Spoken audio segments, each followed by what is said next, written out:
Hi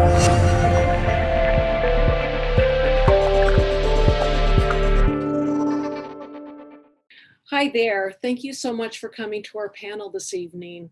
The title is The Transformational Power of the NDE, and I am with two fellow panelists, Chris Keto and Pat Johnson. Hi guys, glad to see you.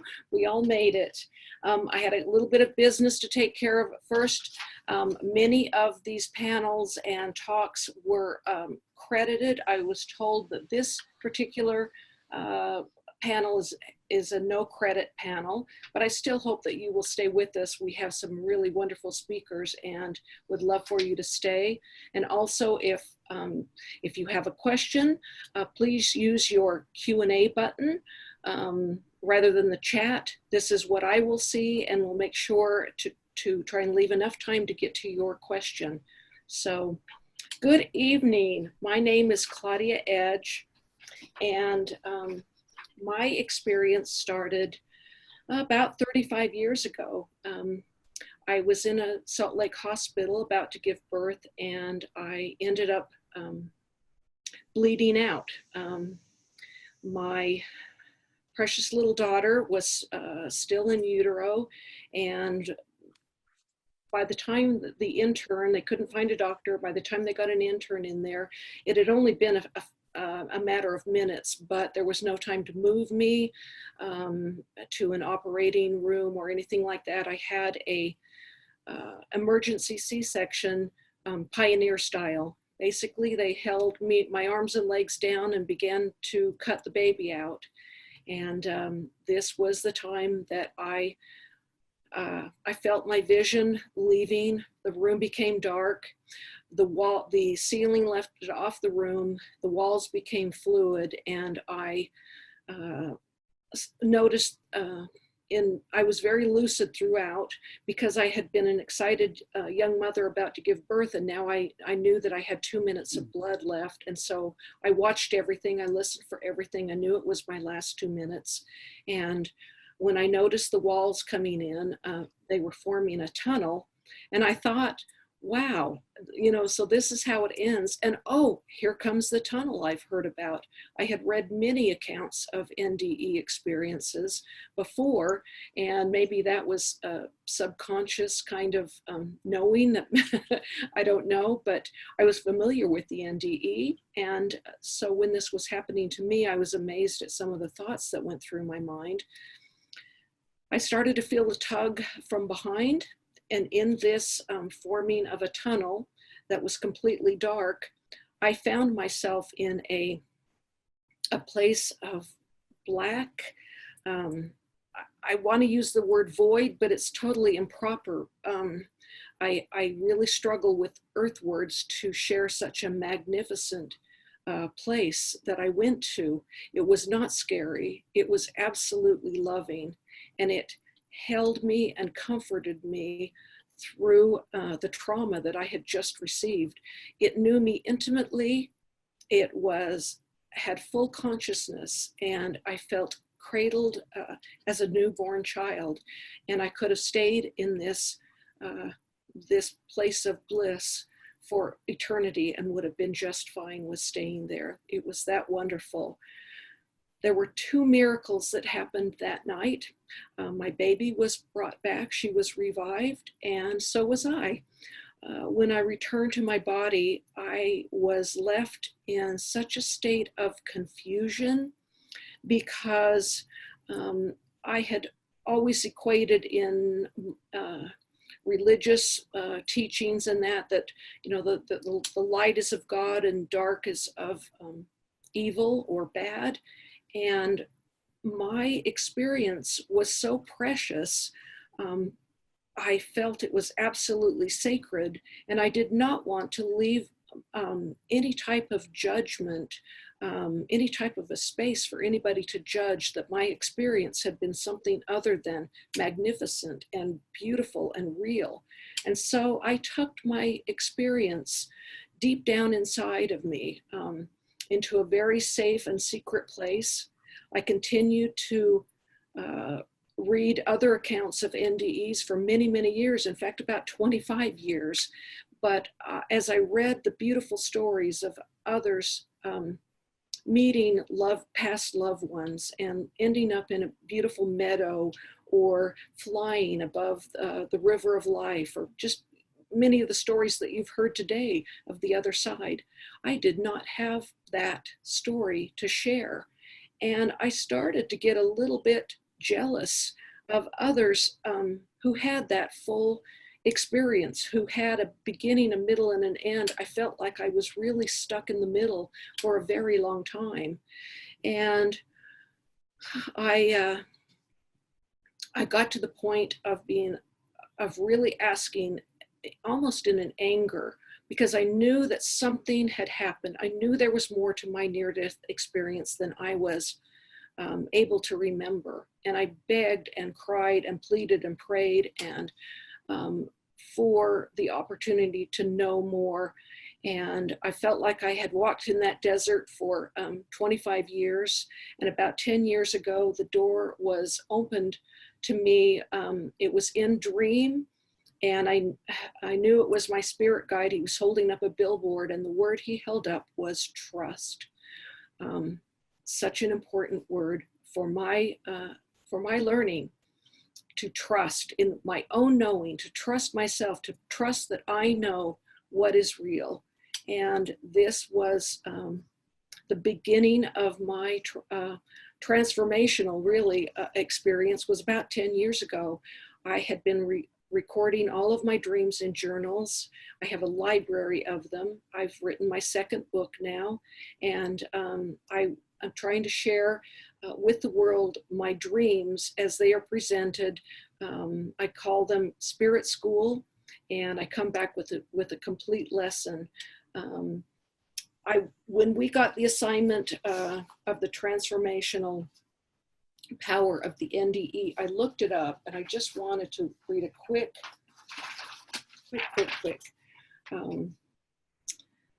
Spiritual transformation is a fundamental change in a person's sacred or spiritual life. A spiritual transformation constitutes a change in the meaning system that a person holds as a basis for self-definition. This is what I experienced. I did have to learn to trust. There are two wonderful speakers waiting to talk to us. I'm going to introduce Pat Johnson first. We are so lucky to have him here. He has had a miraculous NDE that I'll let him share. He's very seasoned in, he's been a leader of the Austin IANDS chapter. He has started his own chapter in Dallas. He started a symposium of the wisdom of the near-death experience. He is a regular speaker at Texas State University. So we are grateful, Pat, that you're here. So I'm going to let you take over. Great. Thanks, Claudia. Glad to be here, and thanks to everybody that's watching. Just one correction. The group that we just recently started, Kathy Beasley and myself just started, is in Houston, not Dallas. I don't want to step on anybody's toes there, but anyway, it's off and running. It's at the Texas Medical Center, and we're off to a great start. Just to kind of briefly tell you about my NDE. I was on a kayaking trip back on September 12th, 2010. With a really good lifelong friend of mine, and on the trip, I was sucked into a pipe underneath a bridge, and that was the occurrence of my NDE. While I was underwater, you're just down to the very, very basics of life, the instincts of life, and all I could think about was my wife and kids. I was praying, and I was just trying to struggle to stay alive. And it gets pretty simple at that point. Just before I lost consciousness while I was underwater, I just had this peace come over me. It just felt like I was encapsulated in a bubble, and everything got quiet. Before this, my senses were heightened to the point where I could see specks of just little grains of sand blow by my head. I felt like I could feel every drop of water. I could hear every sound. And then just in a moment, I felt I felt just at peace, and everything got quiet. I didn't even feel the water. And it was almost like I had a message that, just be still. Everything's where it's supposed to be. Everything's fine with the world. And then in just an instant, I lost consciousness. And when I did, I went to another place, and similar to a lot of stories, I was in a somewhat of a tunnel. It reminded me more of a cave than a tunnel. But I immediately felt connected to countless numbers of souls. I mean, I'm talking about, I can't even put a number to it, maybe billions, and didn't see them, but I felt not just their presence, but I felt like I was attached to them. And in the next instant, I felt like I could see my children and my wife walking in behind me. It was just immediate. So that was the start of my NDE. And it turned out I was ended up getting pushed out of the pipe, and my dear friend Bobby was able to jump off the bridge and catch up to me downriver, and pulled me to the edge of the river, and was able to resuscitate me and brought me back. So, and just a nutshell, that's my NDE. I don't want to spend too much time on that, because the topic of the transformational power of the NDE is very important to me. One of the things that I wanted to bring up is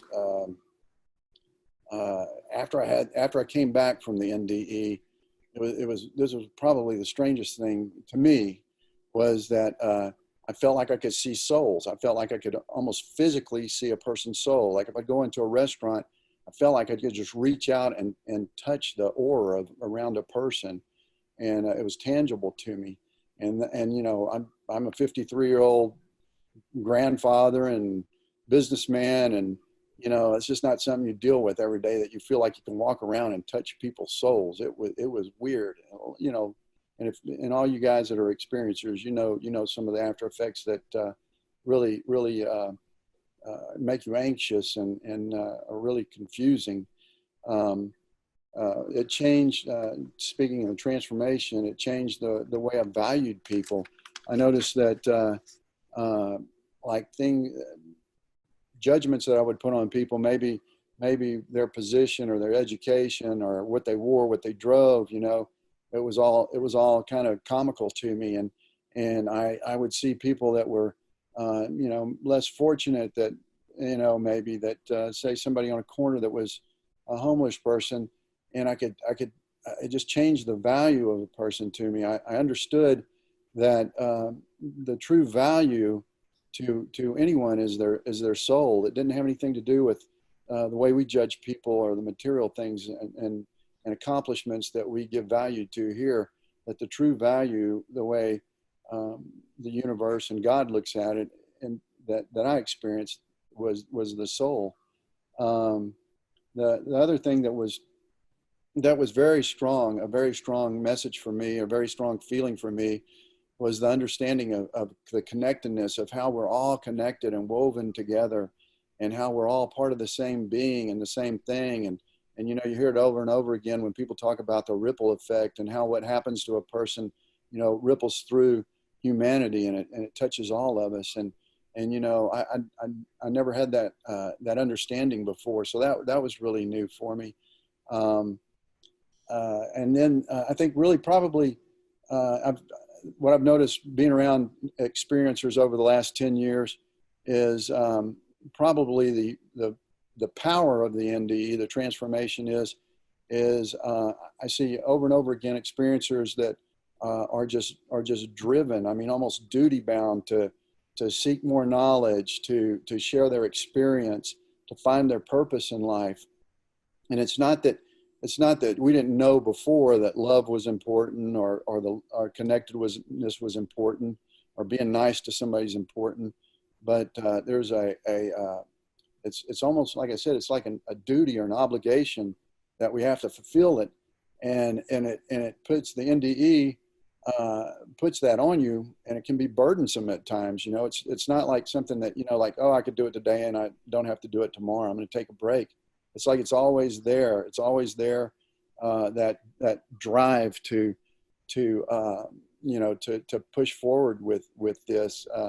even though it may be awkward for us at times and confusing and hard for us to do. I think the true transformation is around the lessons, and the lessons I came back with, messages I came back with were forgiveness. I came back and I felt just clean. Like I had no issues. I had no burdens. It was, acceptance. When I had the experience, you just feel totally loved, but not loved for any other reason than just because you are who you are. You're loved and wholeness. You're loved for all the good and all the bad, just as you are.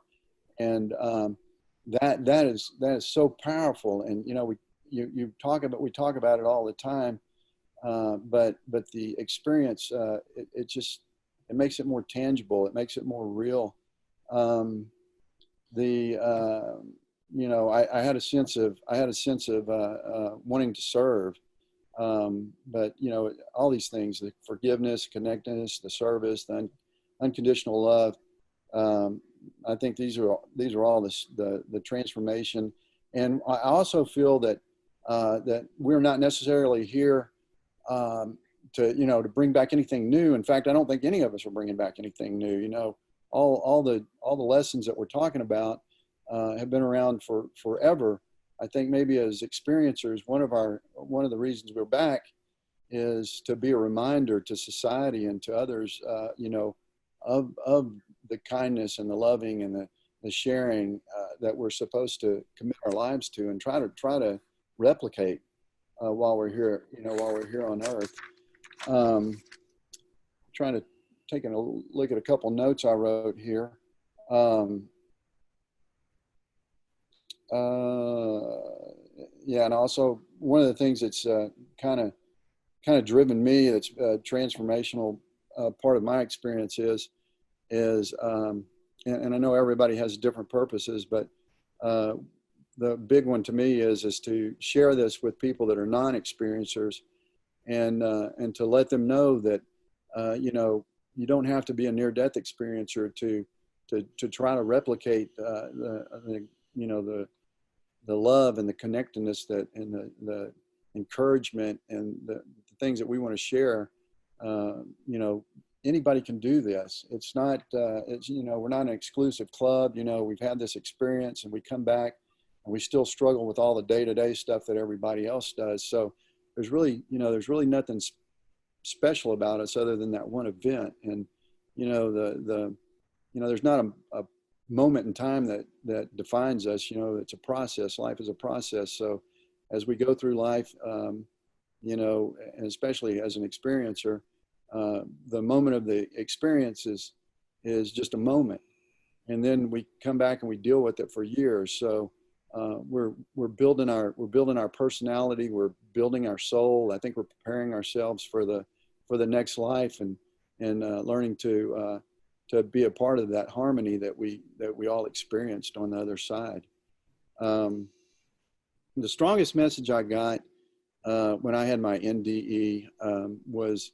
And it was a clear message, and it said, we're overthinking things. We just need to love God and love each other. And, it was that simple. And so when I came back, that kept playing over and over in my mind. And so I'm like, okay, I hear love all the time. What is love? What is this? I mean, I love food. I love my wife. I love a sunset. The word is overused or can be used in so many different ways. And so I started, contemplating on that. And what my belief is, or what I've come up with, is that, first of all, love has to be shared. If we have the thought, we have the feeling, but we don't express it, it's lost. And then love is an action. I think, to be able to share it, you have to act on it, which can be very uncomfortable at times. And you have to have the courage when you have the opportunities to share love. You have to have the courage to do it. And another thing I've done since I've had my experiences, I've given myself permission to make mistakes and fail. So when opportunities present themselves to me, and I am able to express love in whatever way it might be, encouraging somebody or just listening to somebody, or, you know, 1,000 different ways you can express it. And it can be awkward and it doesn't work out. I don't worry about it. I just let it go, and I try to learn from the experience. You know, if there was something that was awkward about it and it didn't work out, I try to learn from that experience and use it for the next, you know, the next time I'm in the same circumstance. If there's things that I could do differently, you know. I love that, Pat. I love, it's a wonderful kind of wrap up of your transformation. Your service was a key word in what you talked about, because I know you are deep in service. And I'll give you another minute if there was something that you wanted to wrap up right there. Sure. I think a lot of people too, just quickly, a lot of people get hung up on a particular mission or a particular purpose. And I think we have to keep our eyes and our ears and our hearts open. The opportunities to share and to love and to encourage and to be a part of other people's lives are around us all the time, every day. We just have to be ready to take advantage of the opportunities, and you know, share our lives with others. And, you know, just in closing, I would like to say, we want to seek the truth. We want to, we want to read, we want to be informed, we want to meditate, we want to contemplate. But the last step and a crucial step in the growth process and in learning is getting on the field and playing, taking what you learned and applying it to your life and sharing yourself with other people. Awesome, Pat. Thank you so much. We really appreciate your being here today. We have another speaker in the wings, Christopher Keto. I'm excited. I've listened to a number of your YouTube videos, and there's a beautiful presentation. You've done a lot of service as well. So I'm just going to let you get to your story, Chris. Thank you, Claudia. It's a pleasure to be here and a pleasure to be at IANDS. This is my fourth conference and my second time being a participant on a panel. So it's always exciting to be with fellow NDErs and everyone that's involved in the community. To start off, 8 years ago, had a near-death experience that was caused from going into anaphylactic shock, and I suffocated to death from a peanut allergy. In that moment, in that quick little recap of that, I was at a birthday party. I accidentally ate a piece of cake that I did not know contained peanuts. I was okay for several hours. Then a little bit later that evening, I deteriorated very quickly, and I was going into anaphylaxis, which caused my throat to close, and I was slowly suffocating. And I made the decision to take myself to the hospital, and I was able to get there just in time to be able to function. And while in the hospital, I went into a near-death experience while through suffocation. And fortunately, I was able to, after some time working with the doctors and nurses on staff, to come back after having a full near-death experience where I left this world and I was greeted with my grandfathers in spirit, who I did not know. One passed away decades before I was born, and one passed away 2 years after I was born. But I knew it was them. They had several messages for me of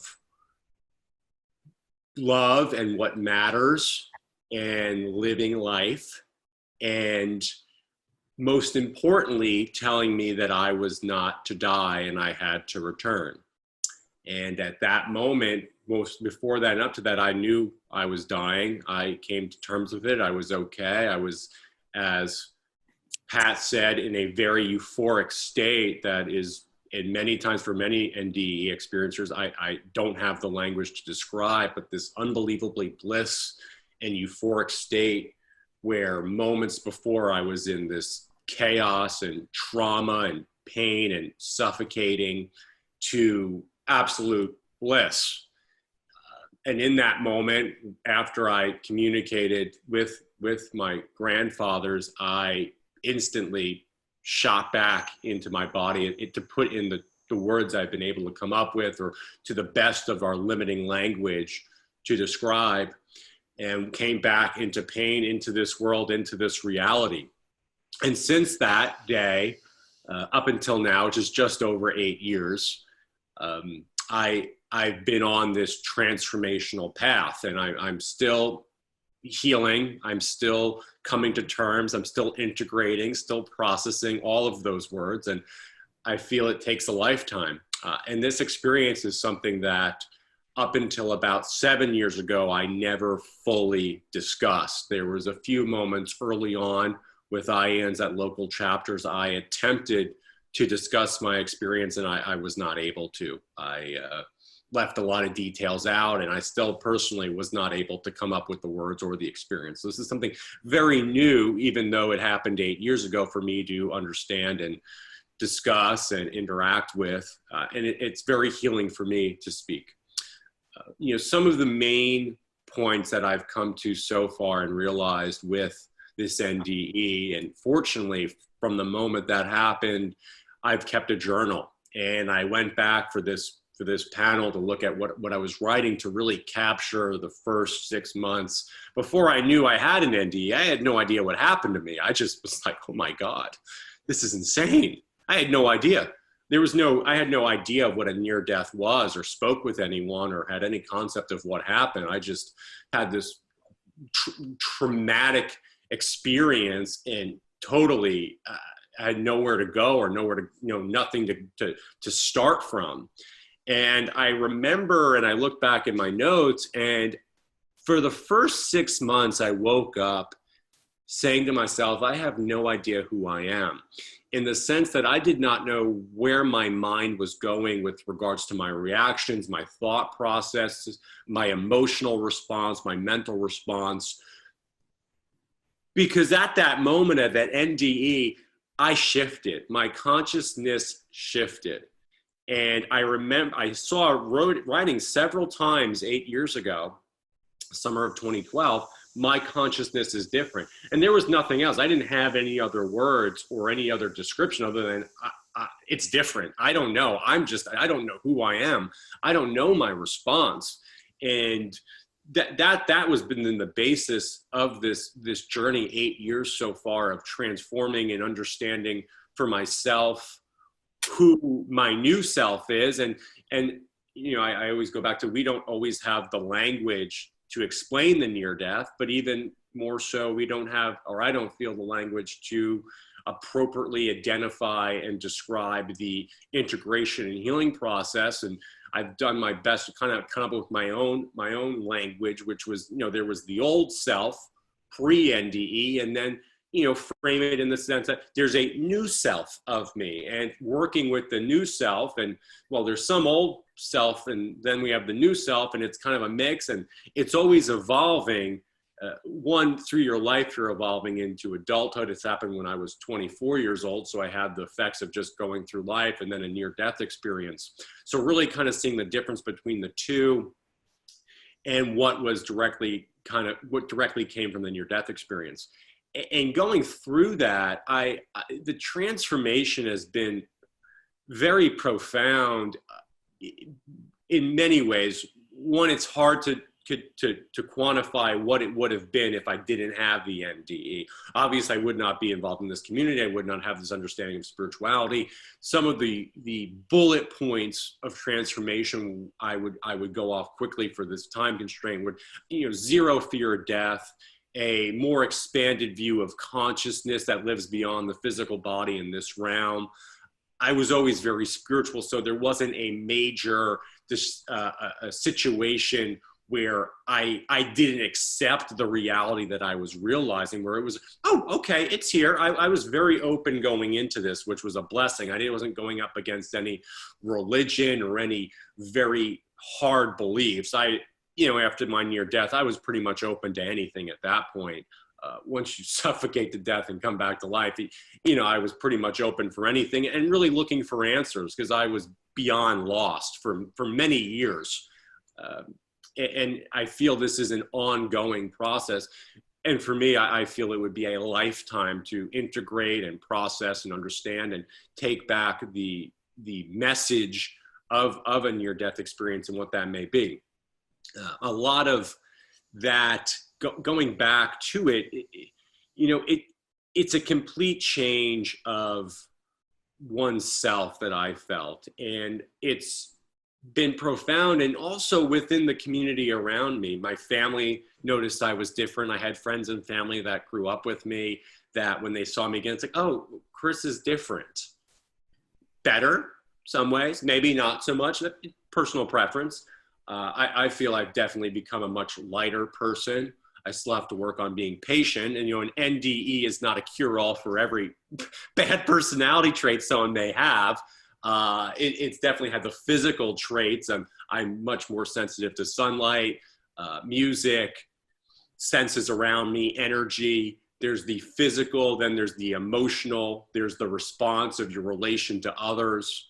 There's the newfound or an understanding of spirituality and consciousness that affects everything, whether you're in business, you're in life, your relationships, that can have its challenges with some people that may not, or industries or opportunities that don't fit that narrative or how you decide to live. So there's a readjustment in life and values as well.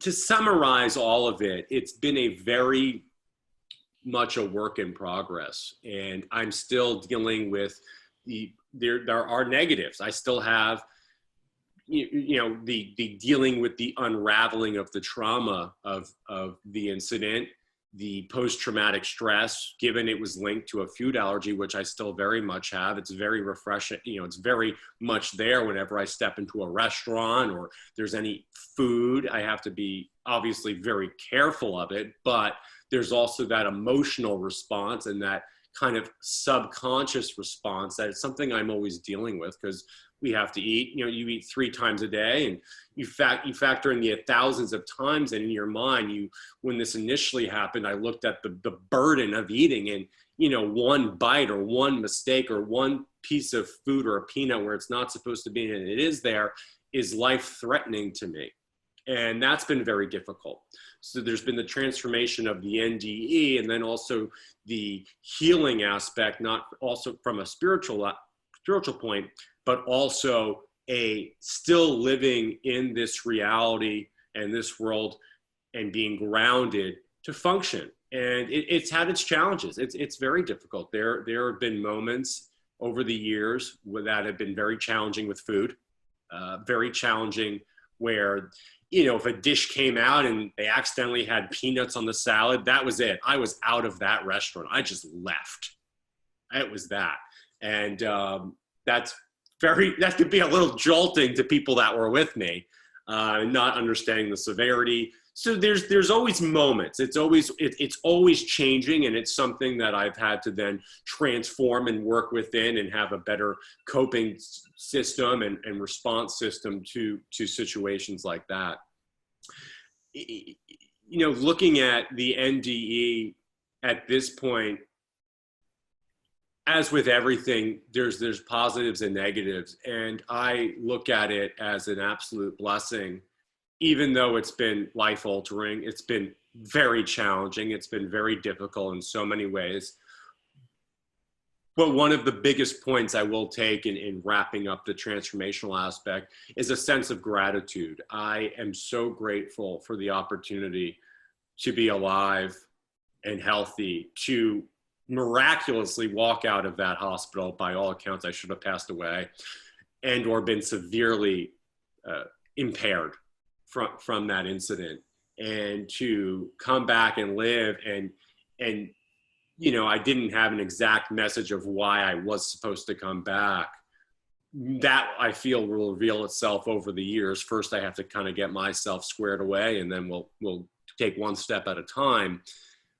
But the sense of gratitude, and I feel many people understand you want to live with gratitude and love, but it's another challenge to put that in effect day in and day out when you don't always want to be. The world can be very tough. People can be challenging, and to to still have the sense of love, kindness, and gratitude when you don't want to. And that's very hard to do, and it's going against everything in you.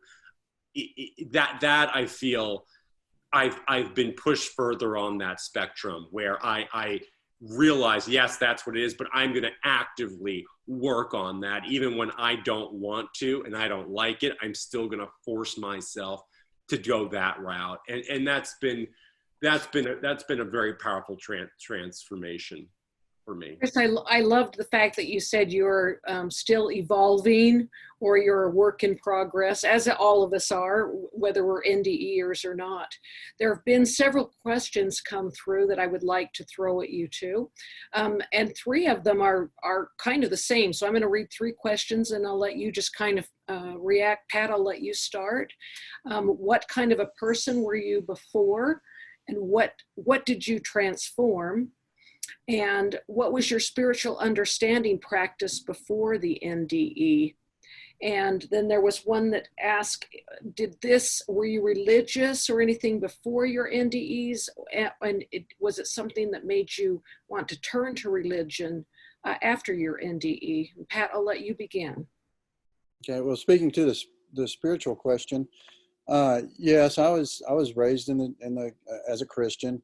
And as an adult, I'd kind of fallen away from the church, but in my early adulthood, and then later on, I became active in church again. But a lot of it was just for the social part of it. We had friends and did things with that were church members. But after the NDE, I continued to go to church, but it was a whole new experience for me.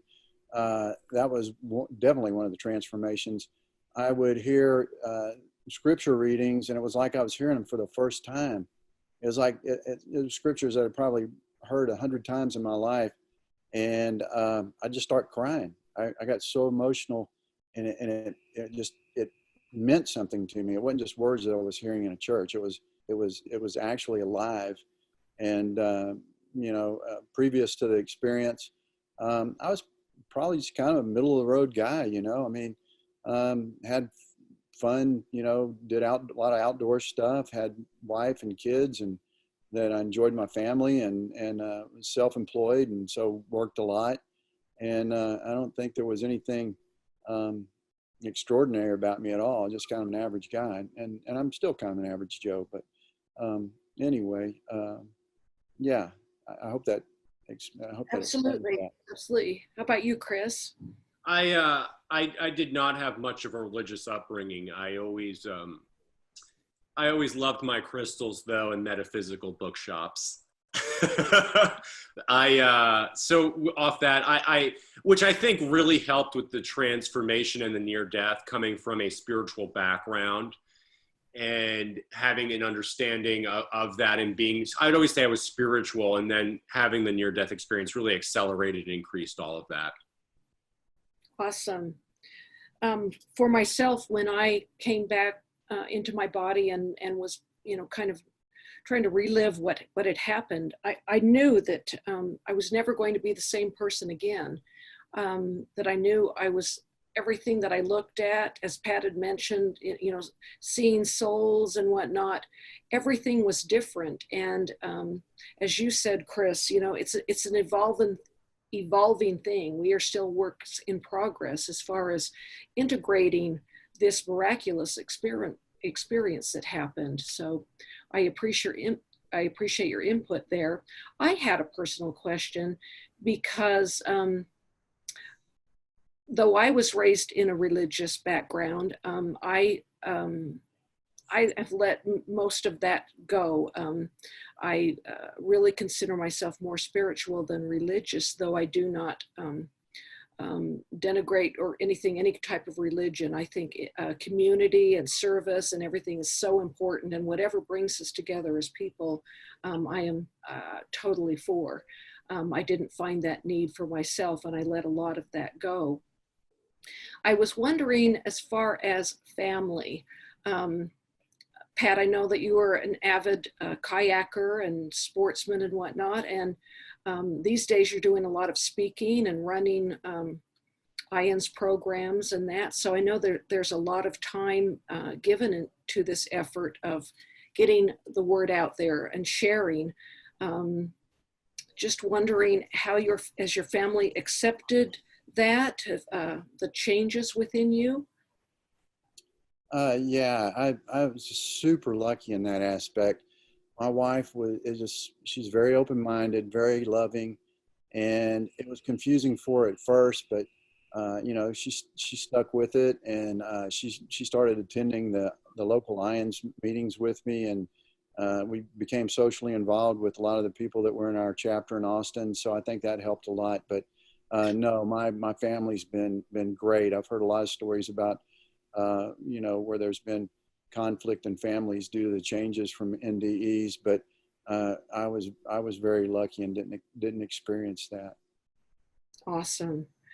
And Chris, you're young. You're out there living it up in that. Have you noticed a difference in how friends treat you? I know you kind of touched on that a little bit earlier. Yeah, well, it was interesting when it happened. I'm from New York originally, and at that time it happened 6 months after I moved to Los Angeles. So I was not around friends or family immediately after that incident, and then there was very few in the following 8 years that I interacted a lot with my family because I lived on the other coast. But I will say this, the full time my family heard the story would probably be this past spring. It took about 8 years for them to know exactly what actually happened. So to put that in perspective. Awesome. Just reading down the questions here.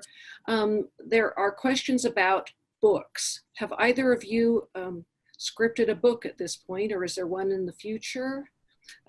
Chris?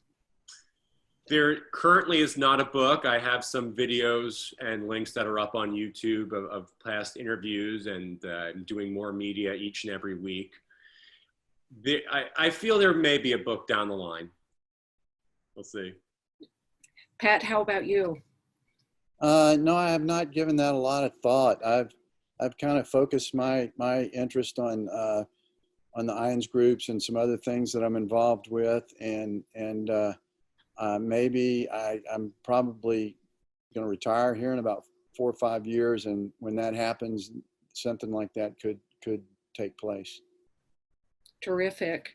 For me, I think I write better than I speak. And so I went through journals, and I had so much. I've actually written 2. They are entitled Gifts from the Edge. The first one is Stories of the Other Side, and the second is Lessons from the Other Side. And they are taken directly from my dreams, the lessons I've received in spirit school, that I lovingly call spirit school. When I wake up and know I've been to spirit school that night, it is hooray. It's a wonderful thing. And I record the dreams just as they're given, usually with a label of a parable or a metaphor, which is really the best way to teach and the easiest way to remember the stories. So that is my outlet. There was a question come up, Pat, do you still kayak? I do. I probably was back in the water within a week or 2 of that accident. Wow. Wow. I'm a lot more cautious than I used to be, but I still love the water. Another question that came in said, what was the hardest thing to tell your loved ones? Did the memories come back immediately, or did they take a while? Pat, I'll let you keep going. Well, well, right after I had the accident, you know, I got home, and we had to see a doctor, and my friend that was with me was extremely upset. In fact, he's still traumatized to this day. If he talks about it, he'll begin to cry. So, you know, it was something that I had to tell my wife right away, and so there was no easing into it. That was kind of the way it went at my house. How about you, Chris? Did you have any trouble sharing with parents or girlfriend? Well, you know, very interesting question. I would say it depends. With my immediate family, they never knew the full story up until about 4 months ago. Oh, wow. We've never actually spoken about it. And I want to say, I don't feel I couldn't speak about it, I'm okay. And NDEs are very intense. They're very personal. They're very traumatic. I can only imagine how difficult it is for someone that loves someone to have to hear what someone went through.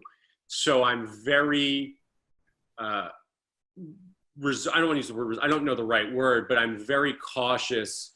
And I usually let people, if anyone wants to know about it, bring it up to me. But in past relationships with girls, eventually it will come out if they want to hear, but it's only when they ask and it's the right moment. And it's not something I talk about freely. It's still very difficult to discuss fully, and it's tough and it's a lot. And you know, I'm dating and still mixing around. It's the moment a story like that comes out to say to your wife for 20 years, and that's a little bit different than, oh, we've been dating for 6 months. Let me tell you about the time I died and came back to life. It's a big topic to bring up early on in a relationship, and you have to make sure someone's open and they're understanding. And it's a heavy, heavy topic. So I know my audience, and I've never felt I couldn't speak about it, but I respect everyone's beliefs. And my personal way to handle that is I'm very searchable. So I've had people kind of look it up and then ask, or if they question something, I'll gladly speak about it. And it's at their pace. Terrific. I think because I didn't speak about it for so long, it's right at the top of my list of topics. And sometimes I feel like I can walk into a room and be Debbie Downer, you know, wah, wah. Claudia's talking about death again, right? Yeah.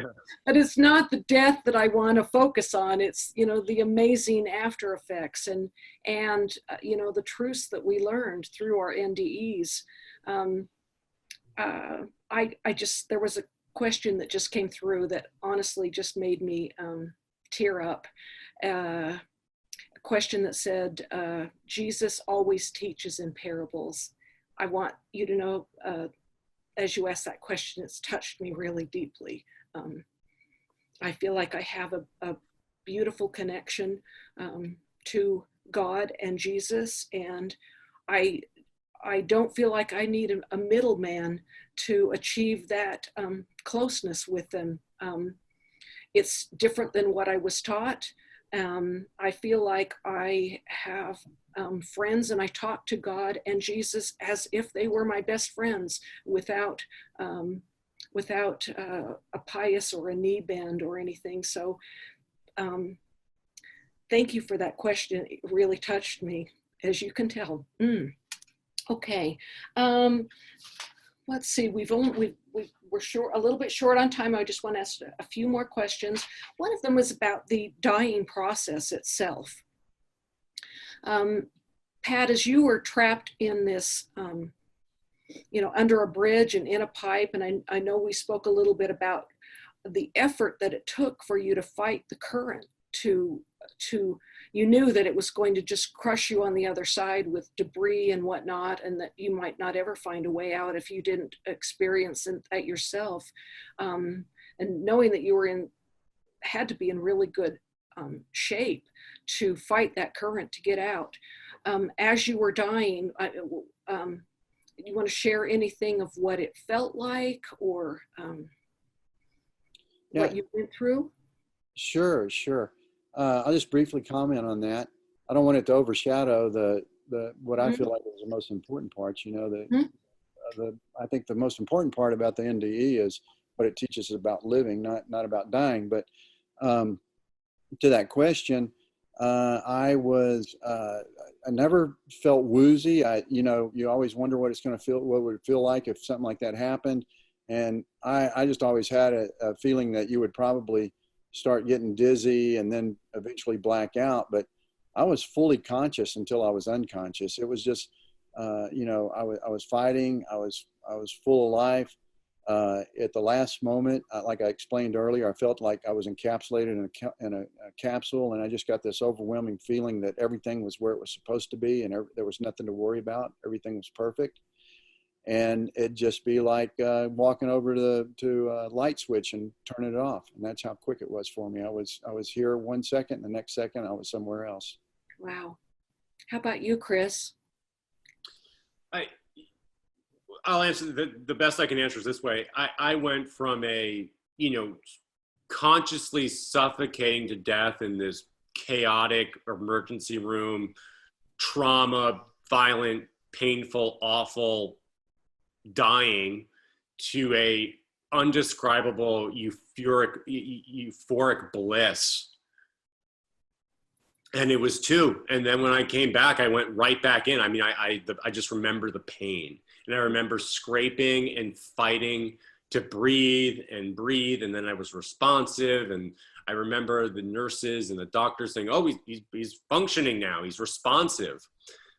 So I had two. I had extreme pain and trauma, and it was horrible, to euphoric bliss, then back into it. And I just remember like it was 20 minutes ago, fighting to breathe one breath after another, still not knowing if I was going to be okay. Awesome. Wow. For me, it felt like a very soft pop. There had been the trauma beforehand. The trauma was only a few moments. But when I popped out of my body, it was like a puff of air, like the toy guns that boys have with you insert the ball and you pop and the ball pops out. That's what it felt like, just a soft air pop. And everything about the experience of dying felt completely familiar. There was no fear. There was no doubts. I didn't linger over my body in question or thoughts of that, oh no, I'm leaving myself behind. I was completely me. I was, everything that I was right there. The body seemed more like it was a pair of overalls that I didn't need anymore. And the freedom that I felt in that expanse is what I'll remember. So when someone asks, with the fear, there are a lot of groups that do talk about the fear of death. I wanted to get this question answered, that there is nothing to fear in our deaths. We can't choose the way we go, but there's nothing to fear once we get there, right? We only have a few minutes left. There was one question I would, they said, Claudia, did your daughter have any issues after the traumatic birth?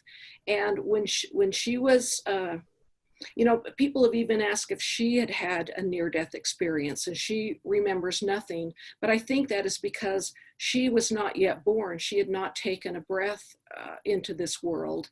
And so when she was revived was her birth into this world. So I think that's why she did not feel that. She's 35 years old. She's given me, little grandchildren. She's beautiful and healthy, and we all turned out okay. I'm a little abnormal, but that's all right. Isn't that what you say? The family says, well, they're a little different, but we're okay.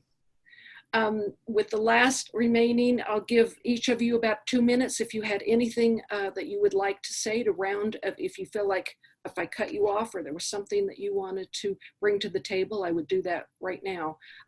Chris, would you like to start? Sure. Having been on this journey for 8 years and it taking so many years to speak about it, I'm so grateful for this community, the people that are interested, the other experiencers, the organizer, IANDS, the local chapters, the headquarters on the East Coast.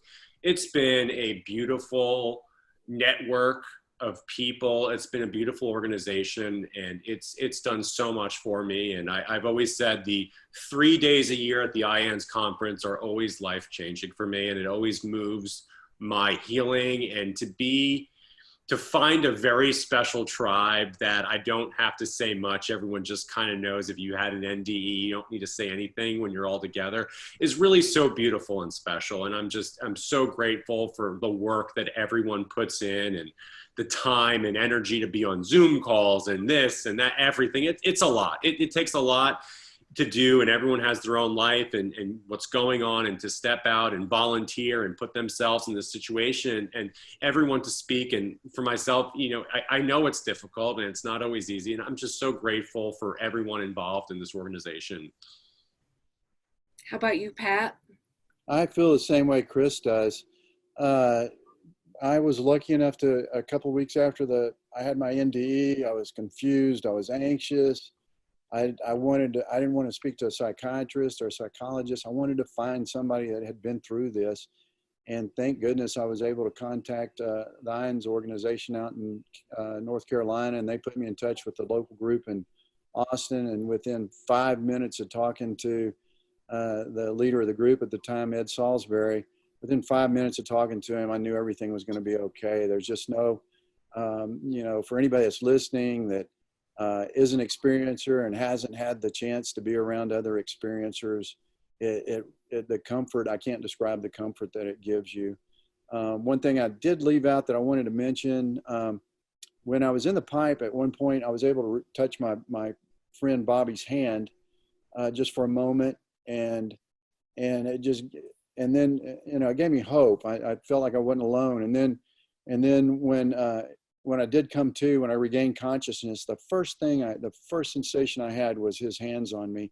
And I just want people to know that there's no replacement for the touch of another human, and you know, and and not just physically, but emotionally, and there's so many ways that we can be connected to one another and help each other out. Thank you, Pat.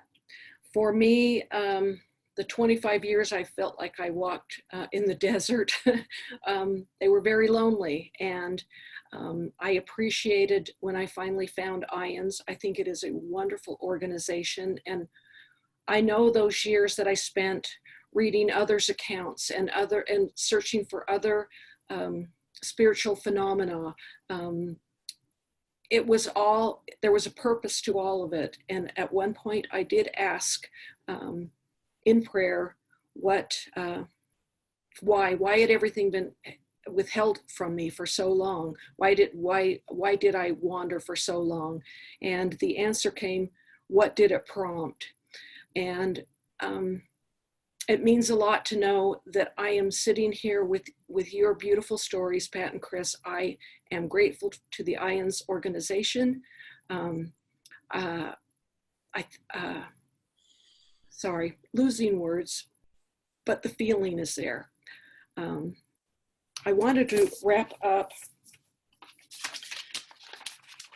Take a deep breath, Claudia.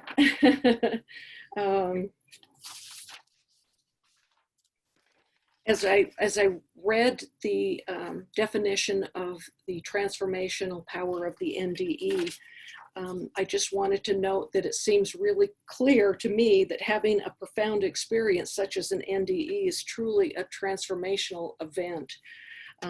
It is a change of life and in the meaning system that a person holds as a basis of self-definition. And after speaking and listening to you guys tonight and listening to the previous panels, I really feel like we're all going in the right direction here. And I thank you so much for your time this evening and supporting this panel tonight. Thank you. Take care, guys. Thank you. This is Claudia signing off.